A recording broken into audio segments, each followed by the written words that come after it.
President. আপোনাৰ নামটো কি? মোৰ নাম অনুপম দাস। উপকৃত হৈছে ছাৰ ৰাস্তাটো পাৰত দেখি আছে যে এই ওখবিলাক সেই তাৰ পৰা আৰম্ভ হৈ এইখিনি পাইছে আহি আছে তেনেকৈ আপোনালোক ভগাই মেলি ল'ব আৰু টানাটানি কৰি দিব পাৰিব এখন টানাটানি। এইটো আপোনালোকৰ বস্তু হ'ল মৰম কৰি ৰাখিব। মামা চামা ধৰি লওক ৰঙা চং কৰি ল'ব। ইয়াতে দুটা বস্তু মাৰি দিয়া দিব, মই বুজাই দিম হে। আপোনালোকে মোবাইলতো চাই থাকিব পাৰিব বস্তু এটা দিব। এই কেমেৰাটো যে আছে এই মোবাইলত চিম লগাইছে নহয়, চিম লগাইছে। আপোনালোকৰ মোবাইলত এই এপ এটা ডাউনলোড কৰিব লাগে। ডাউনলোড কৰি দুজনে ল'ব, এজন প্ৰেচিডেণ্টৰ হাতত থাকিব, এজন আমাৰ অফিচৰ মানুহ হাতত থাকিব। ৰাতি বিয়লি চাই দিম গোটেইখিনি আহিব।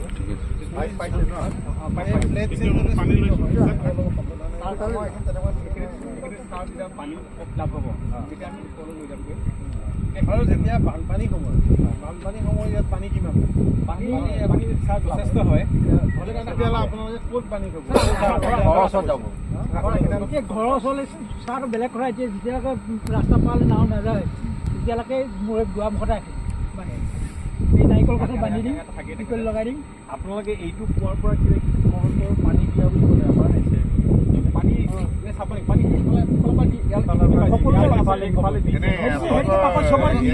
মাকৈ দিলেই আকৌ এতিয়া মাকৈ তিয়াই আছো আপোনাৰ এনেই বহি থকা ঠিক কৰি লওক।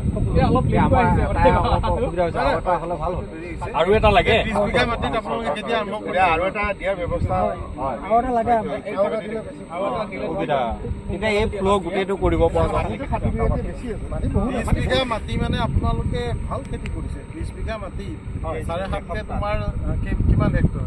4 হেক্টৰ। আৰু 4-8 হেক্টৰ মাটি এইফালে ইমান মিলাই পাৰিব, আৰামত পাৰিব।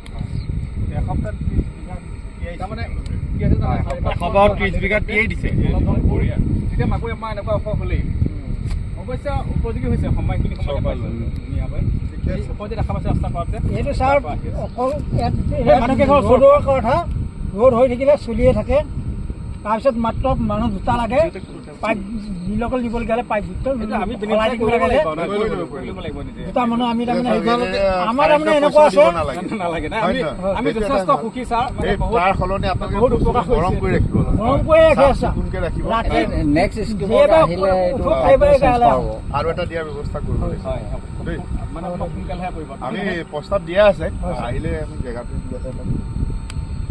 তাৰমানে ছাৰ এতিয়া সেই মানসিক দেখা পাইছে অলপ মাথাৰ পৰা মানুহ তাৰ পৰা আমাৰ সেইটো